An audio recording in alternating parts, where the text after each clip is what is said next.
What up, gang? Carolina Jackpot time coming at you on Sunday afternoon. I hope everybody out there is doing great today. I'm doing fine, stellar, outstanding actually. Gamecocks with a big win yesterday. They finally do it. For the first time since 2018, they beat the Mizzou Tigers, and for the first time ever in his history of being a head coach, they finally take down the fat Poindexter and Eli Drinkowitz. We didn't spank their little butt blue, but we did what we had to do to beat them. It wasn't pretty at times, and sometimes it was downright gut-wrenching. South Carolina gets it done 34-30 in Williams-Brice Stadium yesterday, and the only Columbia that matters, that being Columbia, South Carolina. Now, Columbia, Missouri, I'm not even sure that it even qualifies as a city. It's kind of a dumpy place from what I understand. Half the roads out there aren't paved. They still use dial-up internet, and the women are walking around with hairy bushes and 2 teeth. Just an awful, dreadful place. South Carolina yesterday, they did something that, well, they won in a different way, didn't they, than what we've seen them doing the past few weeks. In terms of South Carolina showed resiliency, guts, and moxie. All three. They came from behind, down 22-21 at one point, and then down 30-27. They'd given up a touchdown with just over a minute left in the game. Luther Burden scored there, and it looked like everything was done. I mean, our heads were hanging a little bit, but never fear. I mean, they had 1 minute left on the clock to do something, and boy, did they ever. I don't know if you were able to catch the live stream yesterday of the game, but if you weren't, at least go back and watch at least the last couple of minutes of gameplay. It was classic. Some idiot called my phone right as South Carolina was, right after the drive had started where we won the game. He called my phone, and then like when I was done messing with everything, he screwed the TV up. I'll get to that in a second. And I missed the Rocket Sanders touchdown. Right, I didn't see it in live time there, which was very disappointing to me. It really pissed me off, and I saw we'd scored after I got the TV back up, and so I promptly found out how we'd scored from the chat, and then I called this individual, and saying that I ripped his ass would be an understatement. I teed off on this guy, and I don't know who he was, and I really honestly can tell you this, I was pretty sauced up by this time, so I don't really know if he was actually at fault, but he got blamed for it, and he toted a tongue lashing, and I ain't taking it back, so not apologizing for it. So screw you, don't ever call my phone again. It's been blocked anyway, by the way, so don't try. The way I've got the TV set up, they're in the living room. Well, the one that's in the living room is there all the time. The other one is my bedroom TV, and I take it out for game day. Put it out there. Well, I don't have remotes for either one of those TVs that work, or for the Roku that works, because my dog, the pug, chewed both of them up. So I've been, like, I got some remotes from Amazon about 6 months ago. Well, it turns out they're remotes for a TV that's already got Roku built in. So it was the wrong damn remote anyway. So I just gave them away, and I have downloaded the Roku app on my phone. I use that as my remote control. Well, you have to toggle back and forth between bedroom TV, living room TV. You can set up as many TVs on there as you want. So if you forget to toggle back and forth and you point it at one and do something, well, you're going to make the other one go haywire. And that may have been some of what happened. I'm not totally sure. But he shouldn't have called me during that. I didn't ask for any phone calls. So I'm the idiot who put my phone number out there on a live stream. So I guess I got to pay the price for it. At any rate, South Carolina squandered a 15-point lead. They were up 21-6 at one point. I'm not going to be overly negative about us not putting and saying, well, you should have put your foot on their throat and snapped their neck off, and you should have won that thing 35-6. You know, when you're playing a good team, and make no mistake about it, Mizzou is actually are a good team. They're 7-2 for a reason. they've dealt with some injuries themselves. The game against Alabama, they were severely handicapped in that one. They got blown out. The game at Texas A&M, I think they just got ambushed there by, quite frankly, a team that was just better than them. But you can still be 7-2 and still be good. And they're still a good team. They've got some things, and they had some matchups that worked in their favor against the Gamecocks, and they were not going to go away and quit, because as much as you're trying to snap their neck off or put your foot on their neck and snap their head off, they're trying to have you not do it. So it was a tough one. And when we saw that, when we got up at that point, 21-6, I had a feeling that they may come back, because they've had a knack for doing that before against Carolina in the past. And those games had been known for being really competitive up for a while there, and then the past couple, I mean, they really haven't been competitive at all. South Carolina just got housed by Mizzou last year, got housed the year before. And the fans were growing kind of tired of it and weary of losing to them all the time. So I get it, because you think Missouri's beneath you because, they joined the SEC 12 years later. They're kind of a Midwestern state. They really geographically don't fit with everyone else. Culturally, they probably don't fit with the fans of the rest of the other SEC teams. And I get all that. But, I mean, I still like the fan base. I think they're cool people.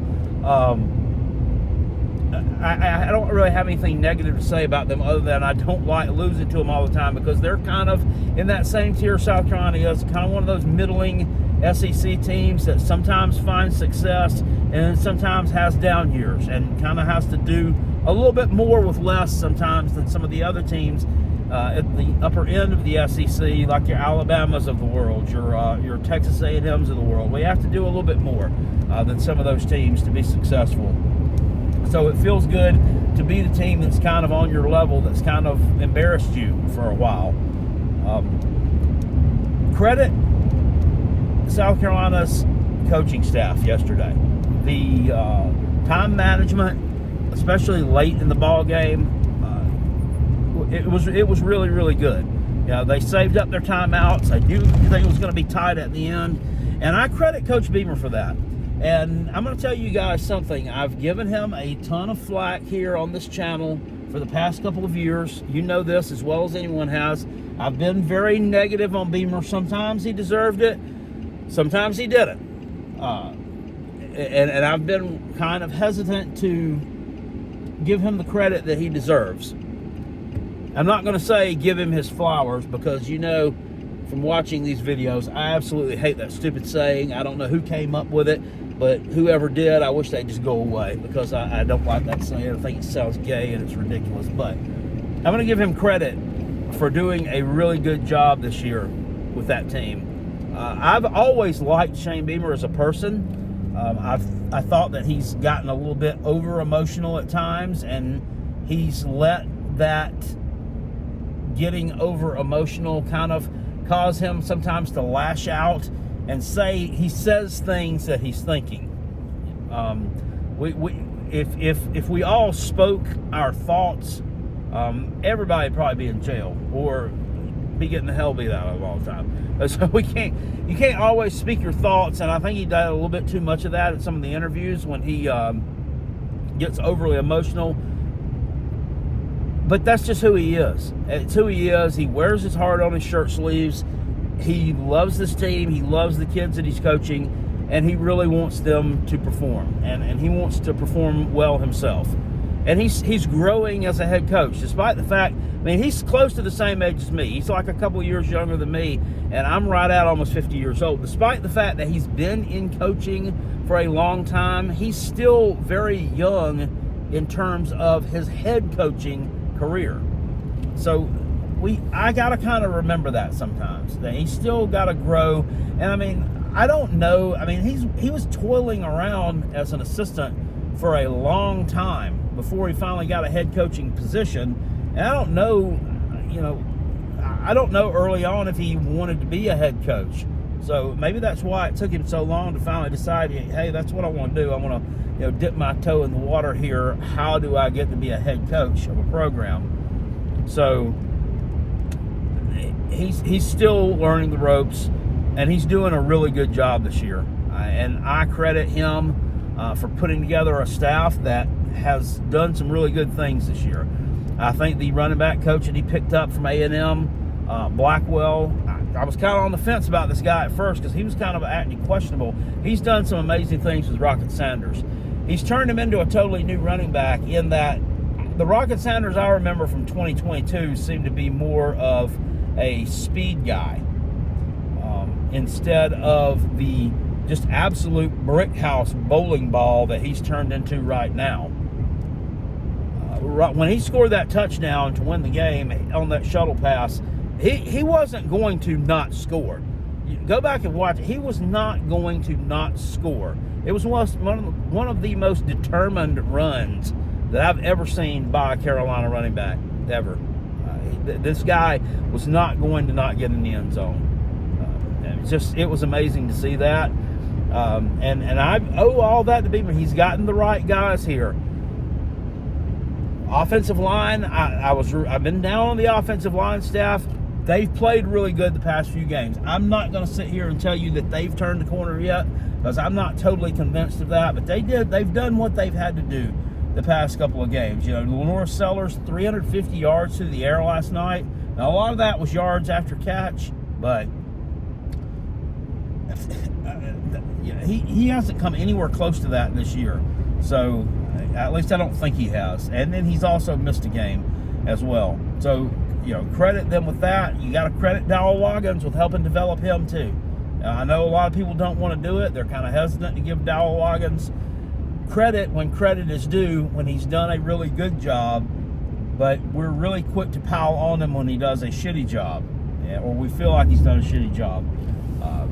So I really like what Shane Beamer's doing right now, and just going over the list, Clark Lee at Vanderbilt, to me, really is the only other coach in the SEC who deserves consideration for SEC Coach of the Year honors besides Beamer. I guess maybe you could say Lane Kiffin, but Lane Kiffin's team was expected to be a contender for the college football playoffs in the offseason. Going in, they had really high expectations. They had a really high win total set for them. So I don't think that Lane Kiffin has really done anything that no one expected Ole Miss to do. Shane Beamer and Clark Lee have done things at South Carolina and Vanderbilt that people didn't expect South Carolina and Vandy to be able to do. The other coaches, I think a lot of these guys, either they did about what you would have expected from them. I think what Billy Napier's record is, I think that's about what you would have expected from them. Josh Heupel, I mean, the team had lost one game going into last night, but I think most people would have thought in the offseason, this is probably where you'll be. So these guys, I don't think they deserve consideration for Coach of the Year. I think Beamer and Clark Lee do. And I, for one, hope that Beamer wins it. Because, quite frankly, Clark Lee's team, they've fallen off a little bit. Well, they lost last week. They're going on the road to LSU. That one, right now, the way LSU is playing, is probably going to be a toss-up, I would think. I mean, I would think LSU's probably going to win because it is at night in Baton Rouge. But, yeah, who knows? They lost yesterday. They look like they've kind of given up on the season. They really do. I knew that something was wrong when that Vegas line come out, and it was only like LSU favored by 3.5. Yeah, I mean, they deserve what they're getting. I'm going ahead and say it. South Carolina should not have lost to them in week 3, whatever it was. Did the refs steal the game from South Carolina? Yeah, but South Carolina also had a collapse in that game too. We were up big in that one, and once again, there were things that we could have done, and LSU was a good team, so they were going to be able to come back. But there were things we could have done also to prevent that from happening, from the referee's call having to make the outcome of that one. I'm not going to sit here and cry about that one anymore. It's over. It's done with. And it's cost us a chance at the playoffs. Our chance at the playoff right now is very, very slim. Very slim. LSU did us no favors yesterday either, right? I mean, since they've given up on the damn season, them losing to Florida was not good because LSU was one of our losses. We need our losses to keep winning out. Ole Miss was idle yesterday. Bama did their job. They went out and destroyed Mercer, which is exactly what they should have done. We need Bama to win out. We need LSU to win against Vandy and whoever they play in the last game of the season. I think it's I don't know if they play in the last game of the season. Somebody else out in the comment section will know. We need them to win out. We need Oklahoma maybe. They should be able to win both those games. And of course, then we need Ole Miss to win out, and that looks like they'll be able to do that. I don't think Florida's going to knock off Ole Miss after knocking off LSU. Just don't think that one's going to happen. But yesterday's win, and I'm kind of jumping around a little bit. I do apologize. Yesterday's win was good in that we got to see falling behind actually, forced South Carolina into a spot where playmakers had to make plays, and we saw some come from places that we hadn't seen for a while. I was really excited to see Delvon Campbell. 2 catches last night for, about 89 yards total. The big transfer from Nevada. Kind of a big-bodied type receiver, kind of a guy had been overlooked a little bit. I was thinking in the offseason he comes in, maybe he's like that card that we need. Maybe he's that Xavier Legette type player with the big body, with a lot of speed. Just hasn't worked out that way. He's been injured some, and then he's just not been able to be real productive this year. But he stepped up in a major way last night. That catch and run on that last drive there, I don't know that we get in a position to win that ball game if he doesn't do that, if it's not for Delvon Campbell with the catch and run there. So great job by him. Nick Harbor, he continues to prove me wrong. I was about ready to give up on Nick Harbor in terms of him ever being able to do anything meaningful in a South Carolina uniform. But, he scores another touchdown last night, another couple of decent catches. That reverse that they ran where Juju McDowell tossed him the pitch on the kickoff on that last drive, that set the tone for that last drive. That's a dangerous play.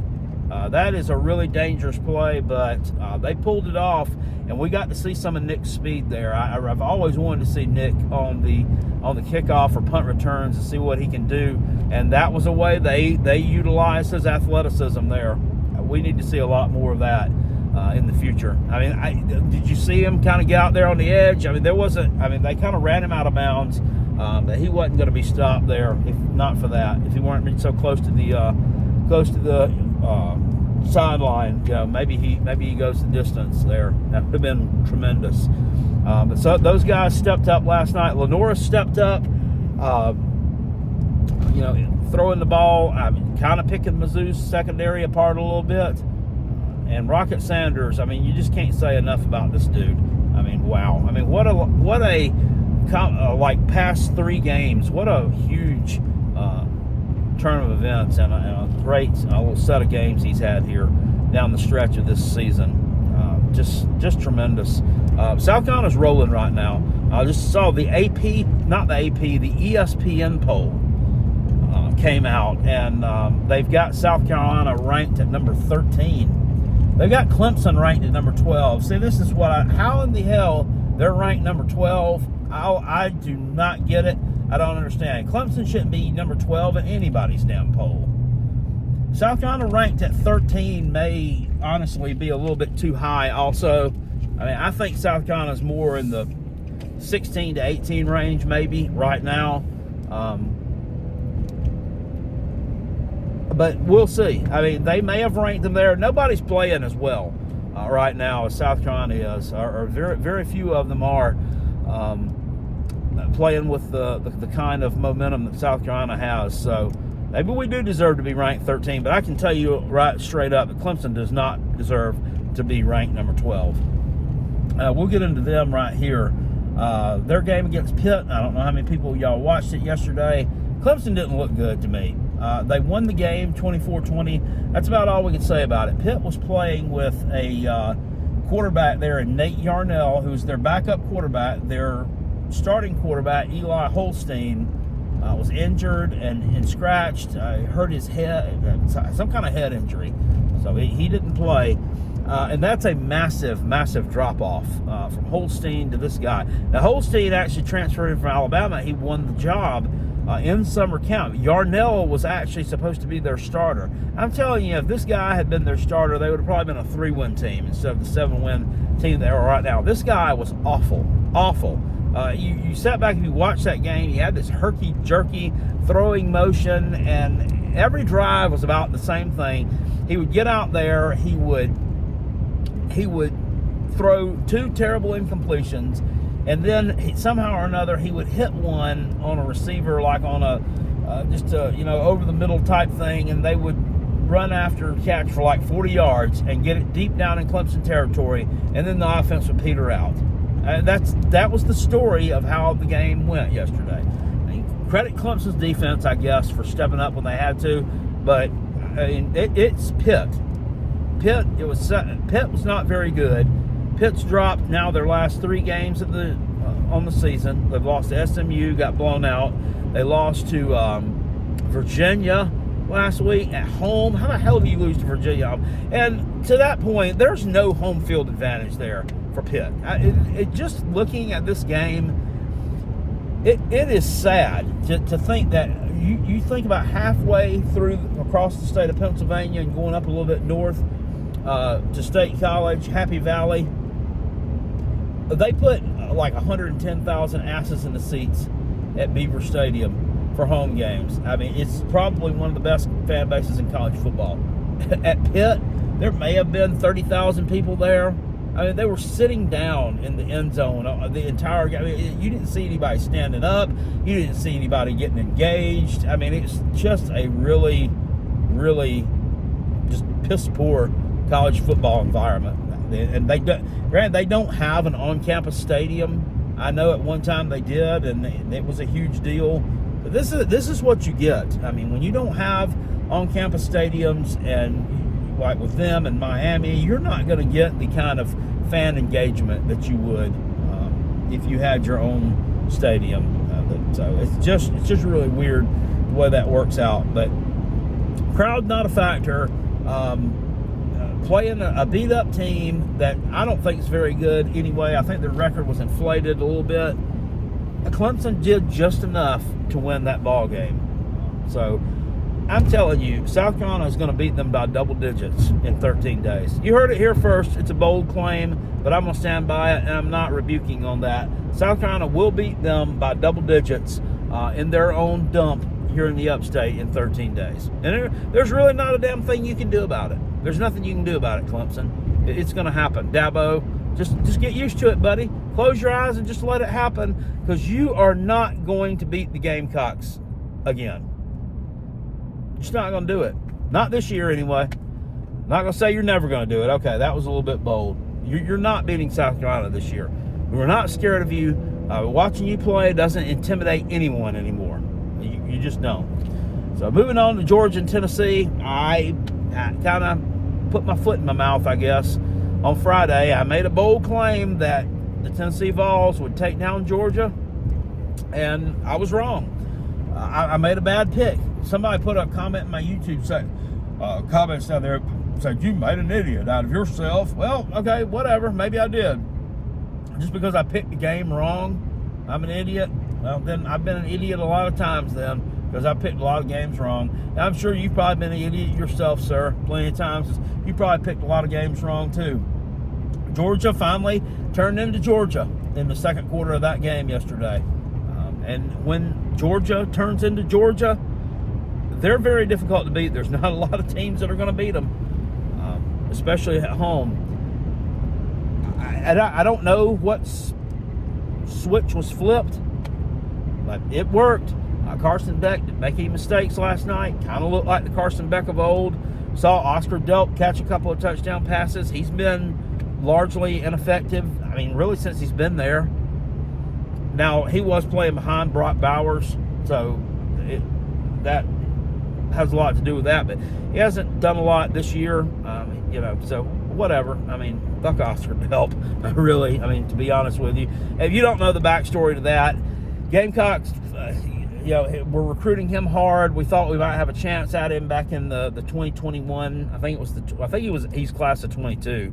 But in the summer of 2021, Gamecock fans were really, really hard recruiting this kid. Social media posts about him. They had changed signs in Columbia's downtown, some of the pizza restaurants and stuff, from help wanted to delp wanted. There were photos of fans on the beach, writing, "We want Oscar Delp," and sand, and making sand castles with that on. Yeah, and I get it, that's cool and everything, but in the end, he ended up he just brushed it off, and it wasn't even a big deal to him. He just went to Georgia, so you spent all that energy for nothing, but it doesn't matter. It doesn't matter. We got ourselves a Joshua Simon out of the transfer portal, picked up a pretty good player there. And speaking of transfer portal, and that, again, South Carolina's doing a really good job. Shane Beamer's doing a really good job with his staff, these players, and culture. One thing I got to say, guys, you got to start recruiting better. We're recruiting right now to where you could possibly be a top 20 team if things go your way. South Carolina needs to be recruiting in the top 15, and then being able to develop that talent. We're not quite there yet. We're being currently out-recruited by Kentucky and by Mizzou. And Mizzou has the advantage of they have a law in their state where a high schooler can make NIL money from the school that he plans on attending, as long as he plans on attending a university in the state of Missouri, which, let's just be frank, the only one that you're really going to be getting any lucrative NIL deals from in the state of Missouri is Missouri. So they have that's working to their advantage. It really helps them out, especially with some of the talent out of the St. Louis area, where you're going to find some decent football players. It's kind of the Luther Burden type thing. So he ended up going there. Oh, by the way, I want to owe him tonight on our live show that we do. I got to eat those potato chips that have been out of date for 2 years. So we finally beat him. Credit the Mazzodcast for sending Carolina Jackpot those chips a couple of years ago. They're really going to be nasty, but that was a sweet victory yesterday. And yeah, Carolina right now sitting here 7-3, going to finish the season at 9-3.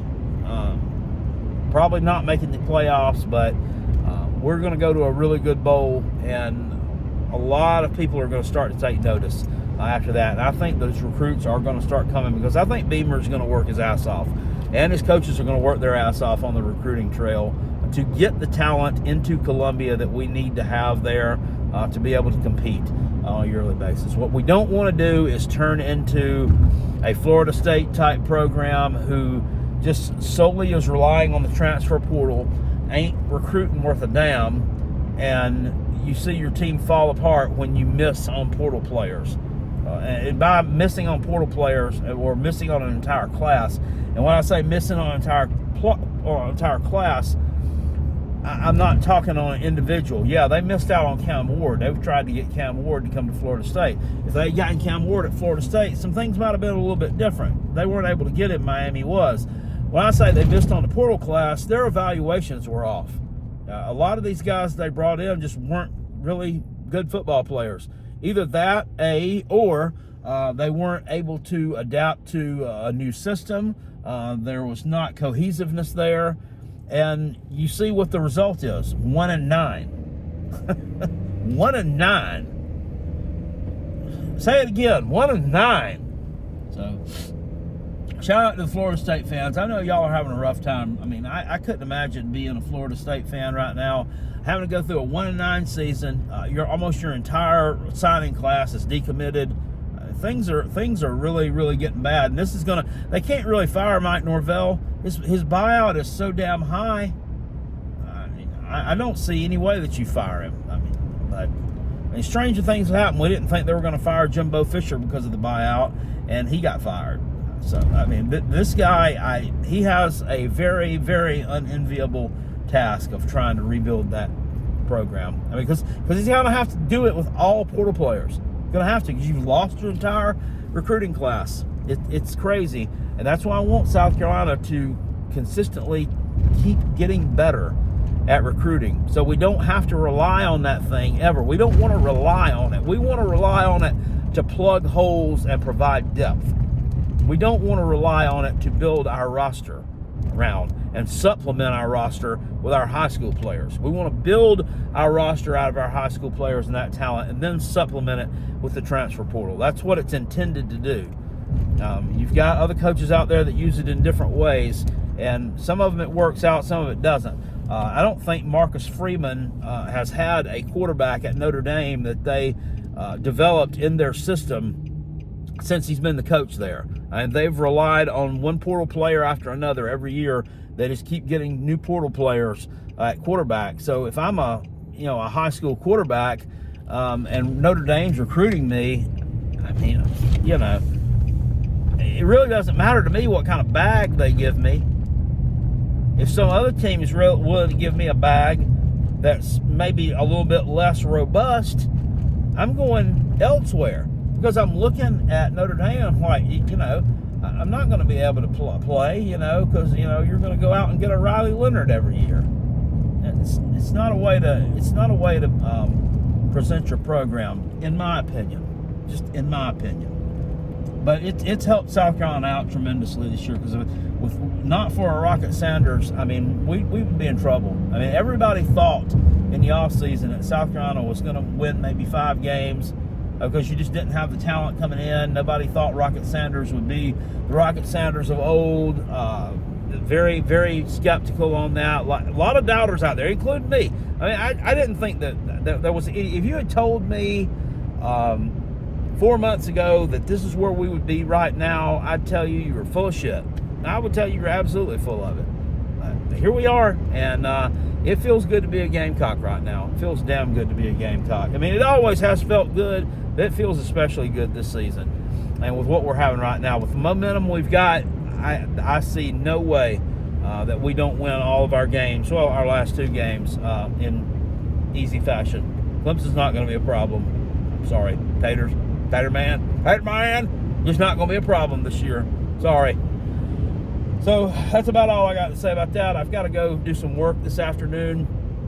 Got to load up some of my chips for my route tomorrow so I can go out. And actually, I like loading up my stuff on Sundays, getting my display pieces that I'm going to need for the week, because it gives me a little bit of time to sleep in on, well, not really sleep in.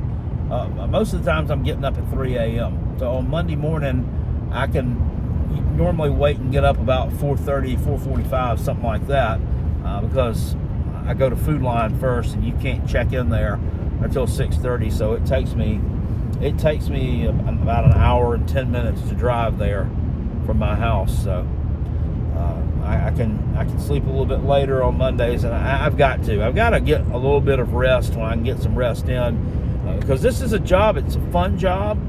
I enjoy the heck out of doing it. I love my independence. I do answer to people. I mean, basically, you answer to the stores. You answer to the store managers, the grocery managers, the assistant managers. You got to present yourself to them well. You got to be able to talk to them, and you've got to have a good relationship with them, and that's how you're going to get ahead. With Utz Quality Foods, we've been in this area in the upstate of South Carolina for a while now. I would say probably 15 years or so. Well, we're still way behind in terms of against Frito-Lay. So the only thing we can do is give better service than Frito-Lay. Our products are better than Frito-Lay's. So you've got to give a better level of service, and it's hard to do, because Frito-Lay they have more people than we do. We're independent. We work on our own. Our route is our own. Frito-Lay has different merchandisers. The main guy will come in. He'll place an order. He'll do his delivery the next day, drop it off, and then they'll have somebody else come in to merchandise just to put it out. I mean, we don't have anything kind of set up like that, and honestly, I like it that way. Because you're in control. You're in control of what's going on, and you've got your finger. It's kind of like it's kind of like micromanaging something, I guess, in terms of how that goes. But I kind of like somebody else not being able to screw up what I'm doing. I really do. But I say all that to say, physically, I started to get a little bit worn out, and I feel my fingertips really going numb a lot. And that comes as a result of something I've been battling for years. Carolina Jackpot, probably for the past, I want to say probably since about 2005-ish or so, almost the past 20 years, my weight has been up and down all the time. It's up and down.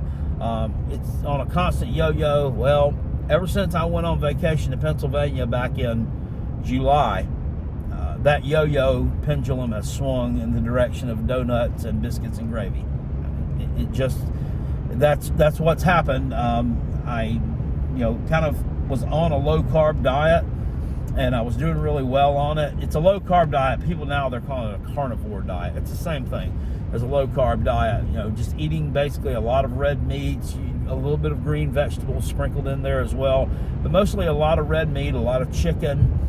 You can eat fish if you want to, as long as it's not really breaded up.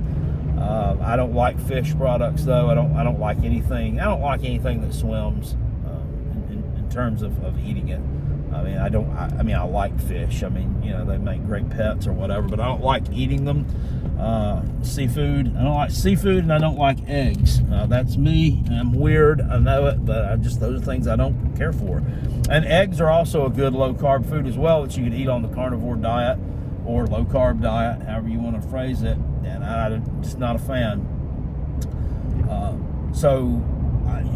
Once we get to these holidays, basically I'm talking about Thanksgiving, because on Thanksgiving I will go and eat with my mom. I'll take the wife up there, and we'll eat with my mother for Thanksgiving.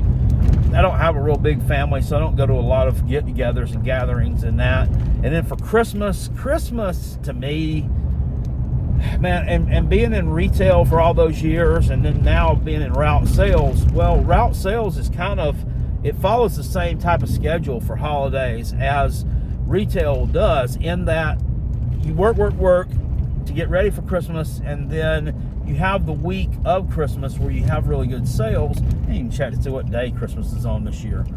Don't tell me the 25th. I know, I can't remember what day it is, day of the week. But you work to get ready for Christmas, to get it set up. Then, that week is really intense and really busy. Then, you have your one day off, which is Christmas. Then the next day, early, you're right back at it, cleaning up after Christmas, getting Christmas signage and Christmas displays down and killed, and getting everything set up and ready for the new year.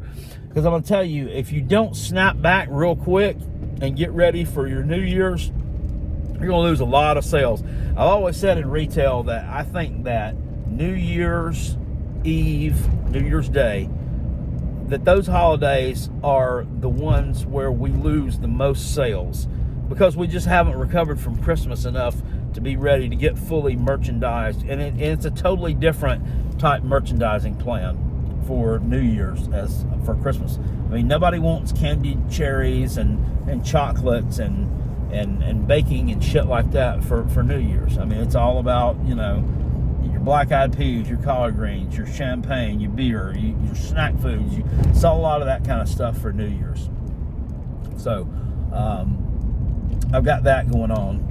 I don't know where this is going at this point, but there's a lot. Busy. So Thanksgiving will be the only one where I really am going to be inclined to eat. So after that holiday passes us, I think that I'm going to get back on the carnivore diet. In fact, I know I'm going to do it, and get myself and my body back. I'm not going to say get my body back right, or get my high school weight, or get in football shape or anything like that. I just got to drop some pounds, probably drop about 50 pounds or so, and I'd feel a whole heck of a lot better by doing that. When I went on vacation, I kind of ate, I did some food reviews, I ate some burgers and, cheese steaks and all this kind of shit. I ate from the buffet place and all that, and, I thought when we get back from vacation, everything will be fine, and I'll be able to get back on my low-carb kick, blase, no problem. It just doesn't happen. It doesn't happen like that. You get out doing this job, you're riding around a lot, you're going to a lot of convenience stores, you do get hungry, and you'll tend to overeat. So it takes being disciplined, but it's really not that hard. It's really not that hard to put mind over matter and just get on it. If you get on a diet and just stick to it, you'll be able to stick to it. And unfortunately, I've just fell off the wagon too many times, but doing it's not that difficult. So I'm going to get headed that way. I mean, I'll be 50 years old next month, and I've got to lose some pounds, man. Start getting the feeling a little bit better, because let's just be frank. I mean, I kind of like this living thing. It's not that bad all the time. You know, I'd rather be out having to bust butt, work, make money, and do those types of things than be in a box somewhere 6 feet under the ground. So I don't want to be putting myself in harm's way any more than what Mother Nature is already going to put you in harm's way. You got to control what you can control, and you can definitely control what you put in your mouth that goes into your body and affects it one way or the other. So I'm definitely going to get on the right side of that going forward. Anyway, guys, this has been a long video. Sure that nobody's watched it all the way through. If you have, you're a trooper, and God bless you. I appreciate it, guys. South Carolina plays Wofford this weekend. It'll be a 4 o'clock game. This one's actually over on ESPN Plus. So some of you might not have access to that one.